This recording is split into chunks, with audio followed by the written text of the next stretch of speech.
Have you ever heard a ghost story that was so chilling, so mysterious, it sent shivers down your spine? Well, this isn't one of them. In fact, this might be the most famously disappointing ghost story of all time. But stick with me, because the tale of the phantom carriage that wasn't tea is a hilarious reminder that sometimes the simplest explanation is the right one, even when we're desperate for a bit of supernatural excitement. Our story takes us back to a cold, dark Christmas night in the year 1770. Imagine a grand manor house nestled deep in the Scottish Highlands. Snow is falling gently, blanketing the landscape in a pristine white sheet. Inside, the fires are roaring, the lords and ladies are celebrating, and the air is filled with the scent of pine and roasted goose. It's the perfect setting for a classic Christmas ghost story, isn't it? The kind of night where anything feels possible.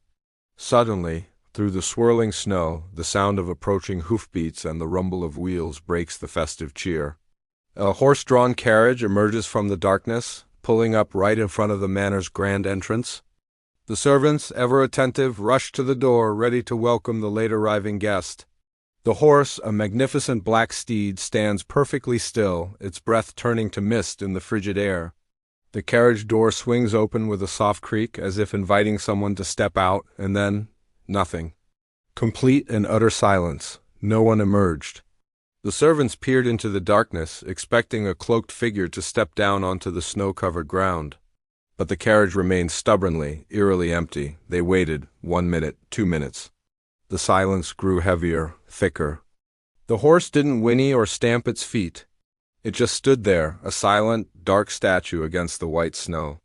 The open door seemed to mock them, a dark, gaping mouth in the side of the carriage. Inside the manor, the whispers started. You know how it goes. A story like this spreads faster than wildfire in a dry forest. The kitchen staff huddled together, their eyes wide. "It's a phantom carriage," one whispered, "a harbinger of doom." Another added dramatically. The maids clutched their aprons, certain it was the ghost of a long-dead laird, returned to reclaim his ancestral home on this holiest of nights. The tale grew with each telling. Some swore they saw a faint, ethereal glow coming from inside the empty carriage. Others claimed they heard a low, sorrowful moan carried on the wind, a sound that chilled them to the bone. A few even insisted they saw no footprints in the snow around the carriage, a sure sign that this was no earthly visitor. The entire manor was buzzing with a delicious, terrifying thrill. This was their very own haunting. A Christmas ghost to make the holiday truly unforgettable. The lord of the manor, a man of reason but also one who enjoyed a good story, sent his bravest footman out to investigate. The footman, armed with nothing but a lantern and a healthy dose of skepticism mixed with fear, approached the carriage cautiously. He half expected a skeletal hand to reach out and grab him, or for the carriage to vanish into thin air. He circled the vehicle. The horse blinked at him, completely unbothered. He peered inside. Empty. Just plush velvet seats and the faint scent of leather. He checked the snow. There were, in fact, footprints. Plenty of them. There were the carriage's wheel tracks, the horse's hoof prints, and a set of human footprints leading away from the driver's seat and disappearing behind a large, snow-dusted oak tree a short distance away. There was no glowing light. There were no ghostly moans, just the gentle sigh of the wind through the branches. The footman followed the footprints. And there, behind the ancient oak tree, he found the source of this grand supernatural mystery.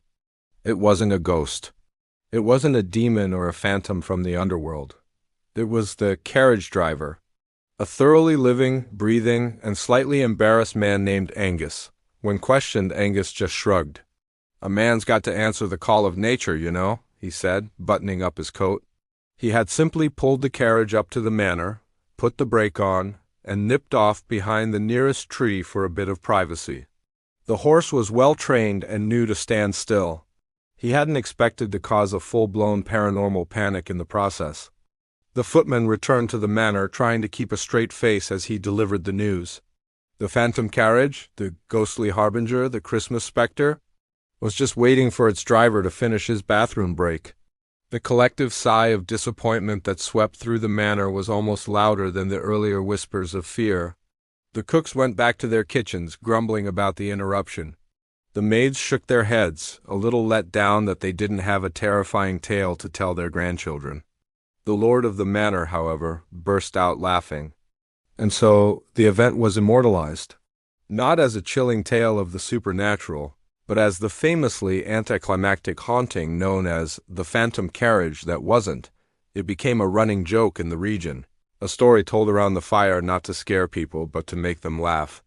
A reminder that before you jump to conclusions about ghosts and ghouls, maybe you should check behind the nearest tree first. This story is a perfect example of how our minds love to create narratives, especially when presented with a mystery. The empty carriage on a dark, snowy night was the perfect setup. It had all the ingredients of a classic ghost story: the eerie setting, the unexplained event, the growing sense of dread. The people in the manor * wanted * it to be a ghost. It was more exciting, more interesting than the mundane reality. They filled in the gaps with their own fears and expectations. The non-existent glow, the imagined moans, the overlooked footprints. It's a psychological phenomenon known as confirmation bias. They were looking for evidence of a ghost, so they found it even when it wasn't there. It's the same reason we see faces in clouds or hear whispers in the static of a radio. Our brains are pattern-finding machines, and sometimes they find patterns that are purely coincidental or completely imaginary. Think about it. How many local legends or ghost stories are built on a foundation just as flimsy as this one?